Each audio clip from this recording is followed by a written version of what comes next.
کچھ اتنا بے ثبات تھا ہر جلوہ حیات۔ قصہ ہی کچھ یوں ہے کہ قصہ یوں ہے ہی نہیں، سب وہیں کا وہیں کھڑا ہے۔ میں ہی چلتے چلتے آگے چلی گئی، جب پیچھے مڑ کر دیکھا تو جو چھوڑ آئی تھی وہ تو وہیں کھڑا تھا، بس مجھے وہی سب نیا لگ رہا تھا، الگ سا، ادھورا سا۔ کیا کروں، کدھر جاؤں؟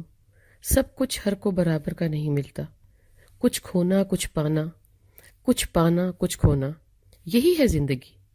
کوئی کچھ کے پیچھے لگا ہے، کوئی کسی کے پیچھے، اور کوئی تو کسی کے آگے، کوئی دولت کے پیچھے اور دولت کسی سے کوسوں دور۔ ایک ایسی عمر آتی ہے ہر انسان پر کہ وہ جان جاتا ہے کیا ہو رہا ہے، جینا کہاں جا رہا ہے، زندگی کہاں کھڑی ہے اور صحت کہاں۔ یہ تو معلوم نہیں پڑتا کہ سانس کہاں سے آ رہی ہے، کہاں سے جا رہی ہے، ہوا کا منبع کیا ہے، کدھر سے آتی جاتی تار کا سوئی ہے۔ حضرت سلیمان کی تابع تھی، کبھی ادھر کی ہو جاتی تھی کبھی ادھر کی۔ اس کا بٹن کہاں ہے؟ رب نے ان پر عیاں کیا ہوگا۔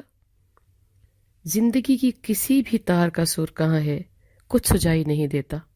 اللہ ہے، اس کا تو ہم کو سہارا ہے، وہی تو ہے۔ سوال اور بھی بہت ہیں، کوئی کہاں سے آتا ہے، کہاں جاتا ہے۔ انسان ہو کے پتھر، چاند اٹکا کھڑا ہے، سورج لٹکا کھڑا ہے، آسمان تنا ہے، زمین بچھی ہے، معلوم ہے قرآن کہتا ہے۔ اب تو سائنس بھی کہتی ہے، پر میں سائنس کے علاوہ بھی سوچتی ہوں، کہیں متشابہات میں سے بھی شاید۔ کیا کروں، دل اللہ اللہ کرتا ہے، دماغ پھر بھی کبھی کوئی سوال کرتا ہے کبھی کوئی۔ میں دل کا ساتھ نہ ہی دوں تو، دماغ کو بند کر لوں تو، کوئی پرسان حال ہی نہیں ہے۔ میں خود سے جھنجھلا بھی جاتی ہوں، زندگی کیا ہے، جینا کن سوالوں کا جواب ہے۔ ایک آزمائش ہے، ایک کہتا ہے سزا، ایک کہتا ہے عیاشی، ایک کہتا ہے عبادت۔ ایسے ہی میں کبھی کسی تجربے سے گزرتی ہوں، کبھی کسی سے۔ ناچ کر بھی دیکھ لیا، نچوا کر بھی، پی کے بھی، بہک کے بھی، بھوک سے سہک کے بھی، دل لگا کے بھی، خوابوں کی نگری بسا کے بھی، دل اٹھا کے بھی، جنگل میں کٹیا بنا لی، کہیں کوئی چین نام کی شے نہیں۔ جتنا دنیا میں گھستے جاؤ، گھسٹتے ہی جاؤ، وہ آگے آگے بھاگتی ہے، تم دم ہلاتے کتے کی طرح پیچھے پیچھے۔ خلقت دھتکارتی جاتی ہے اور تم اور چپکتے جاتے ہو۔ ایک دن صرف دنیا کے ہی ہو جاتے ہو، باقی سب دھندلا دکھتا ہے۔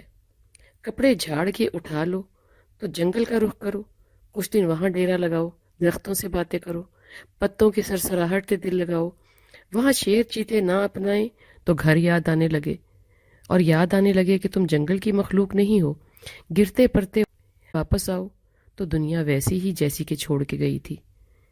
میں بھی کہاں ویسا رہا، وہیں واپس آ کے کھڑا ہوں جہاں رہنا میرے اندر لکھ کر ڈال دیا گیا۔ میں نے ہر سو دیکھا، ہر ڈگر چھانی، بڑے دھکے کھائے، لکھا پڑھا، بابوں کو ملتے ملتے خود بابا ہو گئی، مگر مجھے کچھ نہیں ملا۔ ملنا ہی کیوں تھا؟ لوگوں کے پاس جو میرے لیے ہے، اگر کہ ہے، تو وہ اس کے بعد ہے کہ میں خود کے لیے خود کے ساتھ کتنا کام کروں، خود کو کسی مقام پر پہنچاؤں۔ اللہ اسی راستے پر انسان کی مدد کرتا ہے جس کی انسان نے کوشش کی ہو۔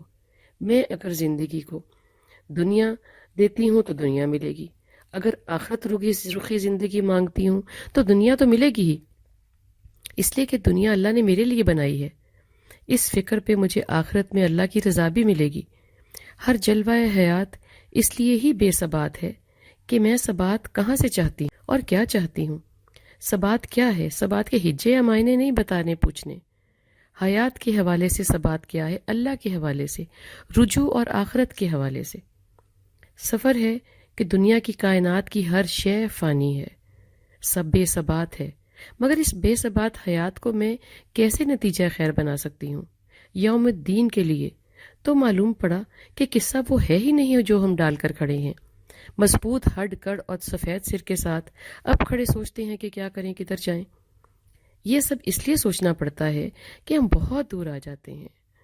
آنکھ کھلتے ہی احکامات کا اور دنیا کی بے ثباتی کا سبق پڑا ہو تو متعدد راستوں پر میں خود کو کھڑا ہی نہیں پاتی۔ آج بھی وہی حال ہے 1500 سال کے بعد۔ میں کیا کروں، کیسے سے عادتیں چھوڑوں، کیسے عیاشیاں چھوڑوں؟ جس زندگی کی آنکھ بند ہونے والی ہے تو خیال آتا ہے کہ یہ مکڑی کے جالے کو خود کا سب سے مضبوط گھر میں سمجھ بیٹھی. اب بے ثباتی کے سمندر میں ڈوبی کھڑی ہوں، کہاں جاؤں؟ اب زندگی مستقبل کا صیغہ ہوئے جاتی ہے. اب کچھ تو عقل کروں خدا را.